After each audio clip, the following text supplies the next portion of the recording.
Pain responses are important and sometimes necessary to diagnose a condition. For example, lameness in horses or arthritis in dogs.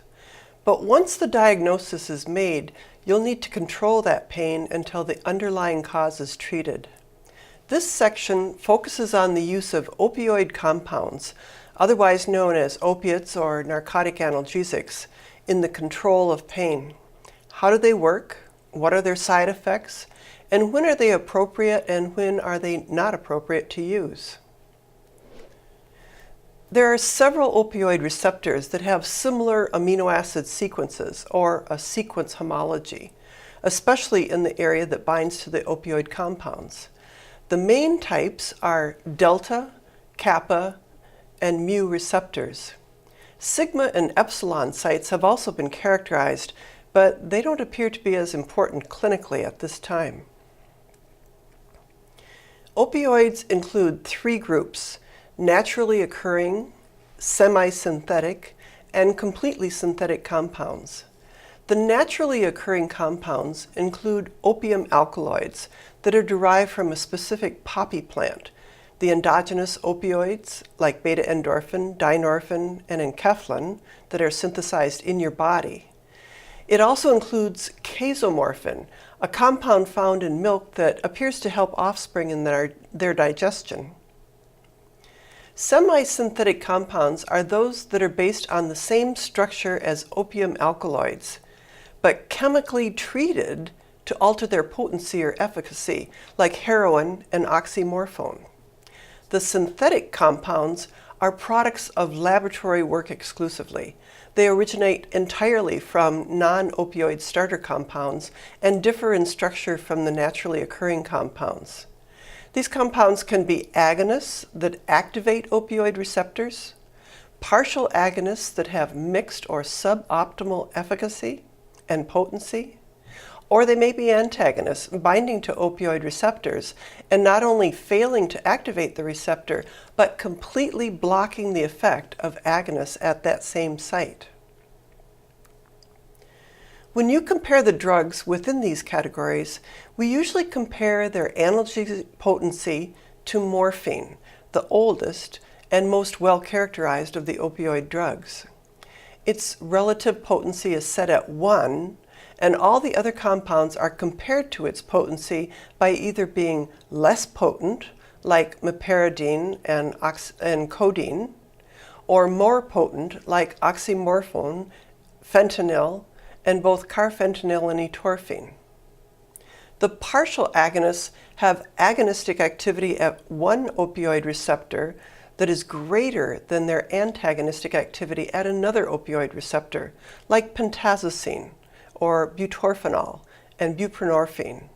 Note that their relationship to morphine is indicated in red. So pentazocine and butorphanol stimulate kappa receptors and block mu sites, while buprenorphine stimulates mu receptors and blocks kappa sites. Alternatively, partial agonists may have antagonistic activity at a mu site that's relatively greater than their agonistic activity at another site, like nalbuphine or nalorphine. These latter two drugs are used primarily for their antagonistic activity. Finally, the pure antagonists are compounds that only bind to one or more receptor, but produce no effect there, such that their agonistic potency is 0. The compounds that fall into this category include naloxone and buprenorphine. We know that there are three main opioid receptors, delta, kappa, and mu, because of the 4 types of evidence that follow.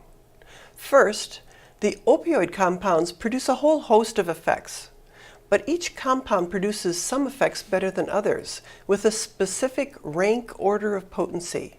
It turns out that each of these opioid effects are mediated by distinct receptors, and each of the opioid ligands binds better to one site than to another, explaining the difference in their ability to produce these different effects. For example, enkephalin is a good delta receptor ligand, and delta receptors are responsible for supraspinal analgesia. So enkephalin is relatively better on a mole per mole basis than butorphanol, a kappa ligand, in producing analgesia. In contrast, diuresis is produced by kappa receptor activity. So butorphanol is relatively more effective in producing that effect than enkephalin. Another way that we know that there are distinct receptors that mediate their effects is the existence of drugs with extremely high potencies, effects that you would only expect by activation of specific receptors. Similarly, drugs that block the effect of other opioids, like naloxone, can only work if these drugs act through receptors to which the naloxone binds and blocks. Finally, many of these opioids exist as either the D or L, that is the dextro and levo enantiomers. This is like having a left and right glove. They're identical, except for the fact that they're mirror images of each other. It turns out that the enantiomers are stereoselective in their effects in the body. The L isomer is more potent and efficacious than the D isomer at opioid receptors. But the D isomer may even display other effects that the L isomer does not. For example, the D isomer of dextromethorphan is not analgesic, but it's a potent antitussive agent. Its L isomer is a potent analgesic, but a weak antitussive agent. This can only be the case if the drugs produce their effects by interacting in a specific right or left orientation with the receptor. The major opioid receptor types are the delta, kappa, and mu receptors, but sigma and epsilon are not usually considered clinically important, although some studies have identified the sigma receptor as the one associated with dysphoria, that is the opposite of euphoria. This table simplifies opioid activity into the three main receptors. The top line shows how each receptor has an endogenous ligand with a high affinity for that site. Enkephalins activate delta sites, dynorphins activate kappa sites, and endorphin and enkephalin each activate mu sites. At high concentrations, these peptides also interact with the other two sites non-selectively, but we can simplify their effects for our current purposes. Next, we've listed synthetic compounds that are able to activate two of the three receptors. There's no clinically useful drug that selectively activates the delta site, but butorphanol interacts best with kappa receptors, and buprenorphine interacts best with mu receptors. The next line describes their effect on pain processing. Basically, all three receptors are able to inhibit pain transmission, but by their different receptors. Respiratory depression is brought about by delta and mu sites, but delta opioid activity inhibits the frequency of respiratory excursions, whereas mu opioid activity inhibits the tidal volume. You'll notice that kappa sites have no effect on respiration because there are no kappa receptors in the respiratory center. Finally, all opioid receptors are antidiarrheal, helping to retain fluids from the GI tract, but kappa sites also exert a diuretic effect as well. That is, they also encourage fluids to be excreted by the kidneys. Opioid receptors are coupled to G proteins to influence a variety of functions in cells. Here we show the mu opioid receptor on the membrane of a cell, altering the G protein cycle. This can cause potassium channels to open, which of course is inhibitory because the potassium rushes in and hyperpolarizes the cell. Alternatively, the G protein coupling can close calcium channels, which decreases the release of neurotransmitters from nerves. Remember that calcium flux in the area of the synaptic terminal is necessary for neurotransmitter release. Or the G protein action can decrease the synthesis of cyclic AMP, which would also inhibit neuronal activity since this intracellular compound is the mediator of many excitatory cell functions. The ability of opioids to produce a potent analgesic effect is probably a summation of these three mechanisms: hyperpolarization of neuronal pathways involved in nociception, inhibition of their neurotransmitter release, and decreased cyclic AMP along pain-transmitting pathways. This is simply a different schematic of the opioid receptor, showing a little more clearly the 7 membrane-spanning regions of the receptor plunging through the membrane. The G protein heteromer and how it breaks apart, and arrows show sites that can be glycosylated or phosphorylated to alter long-term receptor activity. The opioid receptor is linked to endocrine function. One way that we know this is that the opioid receptor has a high sequence homology to that of somatostatin, a known hormone. Each of the endogenous ligands, that is enkephalin, dynorphin, and endorphin, has a common N-terminal sequence. It's composed of tyrosine, glycine, phenylalanine, and either methionine or leucine. Compared to other hormones, they're smaller peptides, usually at most 40 amino acids or less in length. But they're derived from a common precursor that also generates stress hormones when it's cleaved at the appropriate positions. So pain and stress responses are linked in that they are both synthesized at the same time and from the same precursor. But enkephalins, dynorphin, and endorphins are synthesized and located in different areas of the body. There are also species differences in the concentration of opioids and their receptors, the distribution of these proteins, and even the amino acid sequence of these proteins. All of this contributes to the very different responses that are produced by opioids in different species. The density of opioid receptors seems to correlate with the phylogenetic order of species. That is, the higher on the evolutionary ladder, the more opioid receptors. Humans have the densest concentration of opioid receptors, and they're the most sensitive to these compounds.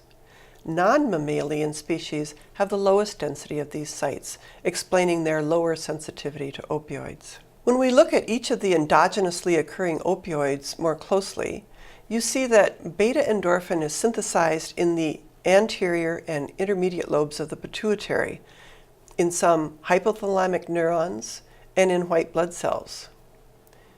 Compared to enkephalin and dynorphin, endorphins are relatively longer peptides, around 40 amino acids in length. They're cleaved from the pro-opiomelanocortin to form not only endorphins, but also ACTH and MSH, that is melanocyte-stimulating hormone. Beta-endorphin has a slow onset and long time course, similar to the time course of most other hormones. The target for endorphin is primarily the mu receptor.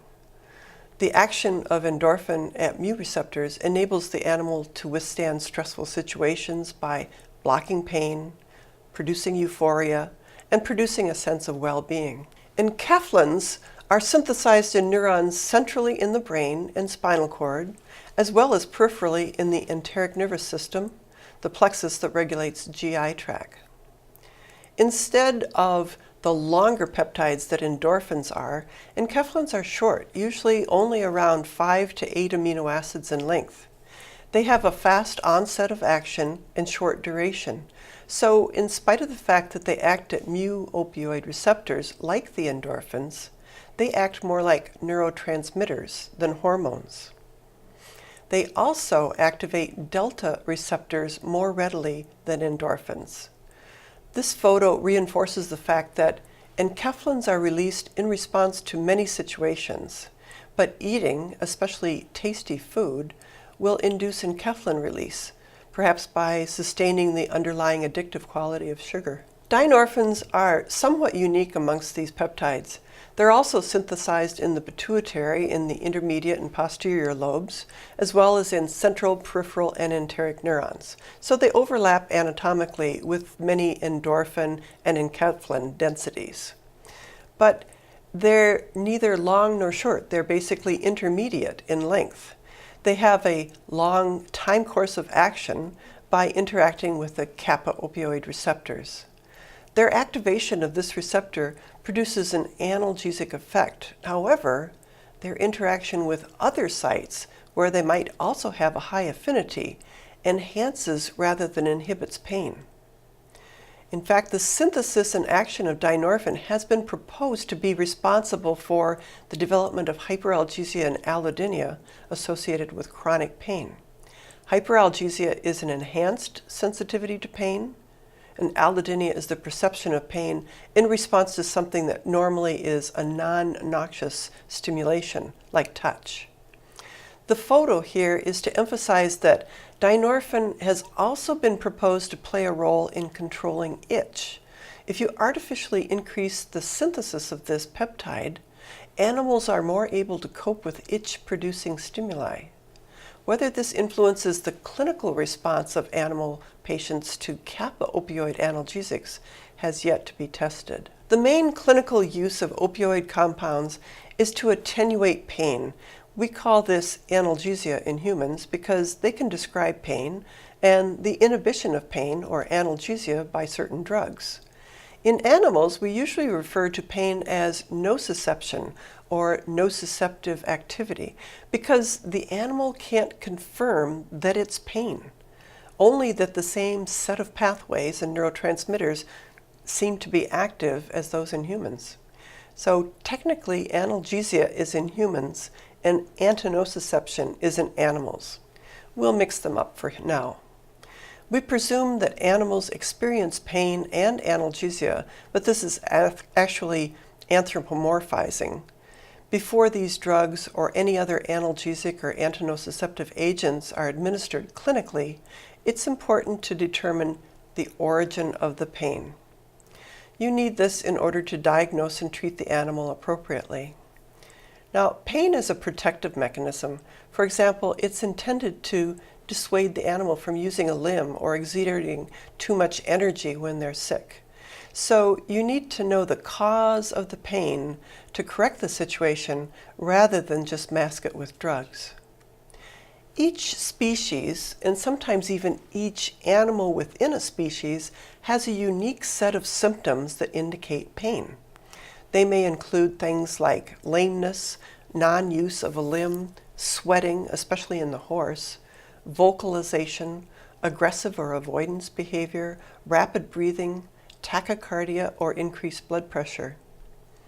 Their response is often just an extension of the evolutionary advantageous response of that species. For example, some animals play dead, others try to escape, and others may become aggressive. Their response to pain is similar to their response to other stresses.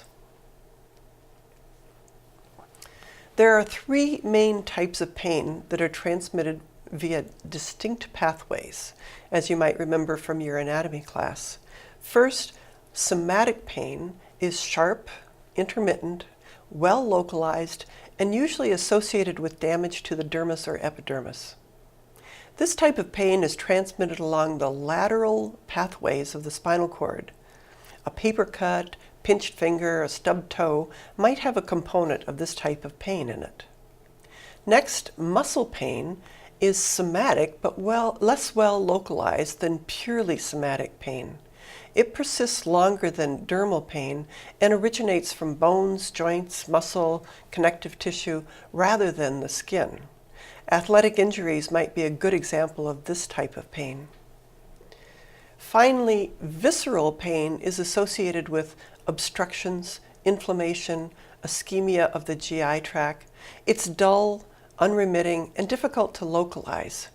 It's carried by the medial spinal pathways to areas, including the limbic structures, where it's interpreted as suffering in addition to just painful. Usually, visceral pain is not well localized compared to the sharp epicritic pain on the skin. Different types of pain are not only transmitted along different pathways in the spinal cord and brain, they're also carried along distinctly different fibers in the periphery. The fiber type that's most closely associated with pain is the small, unmyelinated C fiber. It's the most primitive fiber, but so successful in transmitting pain as well as itch that it's survived to this day in most animals. Because it has no myelin coating, forming nodes of Ranvier that propel the nerve impulse forward, it transmits its electrochemical signal very slowly.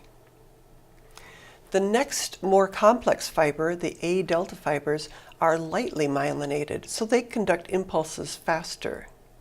They transmit both mechanical pain as well as temperature. The next larger fiber, the A beta nerves, are not usually involved in pain transmission. They may be activated in parallel with the induction of pain because they respond to touch, movement, and pressure. This is how you know where the painful stimulus is located. The A alpha fibers are involved in proprioception and muscle movement rather than pain. This graph illustrates the difference in the conduction rates of these different fibers. You'll notice that the C fiber on the top is extremely slow, about the speed of walking. A delta fibers are faster, about the speed of a fast bicyclist. And A beta fibers are quite fast in comparison, somewhere between a fast bird or an airplane. So when you bump your toe, the immediate response is that you're aware that it happened and it hurts a bit, but a split second later, it suddenly hurts a lot. This second wave is the C fiber activity catching up with the faster A delta fibers, telling the body how much it hurts. The same delay occurs in infants whose nerves are not yet fully myelinated. There's always a long lag period between an injury and their response to the injury. So far, we've learned that there are several types of important endogenously occurring opioids, the endorphins, the enkephalins, and dynorphin. They interact with mu, delta, and kappa opioid receptors, and by doing so, they influence G proteins that can either increase potassium flux and thereby cause an inhibitory hyperpolarization, or they decrease calcium flux and thereby inhibit transmitter release, or they decrease the concentration of cyclic AMP intracellularly, dampening the excitatory effect along nociceptive fibers in the brain and spinal cord. Drugs that interact with these receptors can be categorized as either naturally occurring, semi-synthetic, or synthetic compounds. Alternatively, they can be categorized by their action at those receptors, producing either a full agonist effect, only a partial agonist effect, or completely antagonizing the receptors. In the next section, we'll review all the effects that are produced in the body when opioids are administered.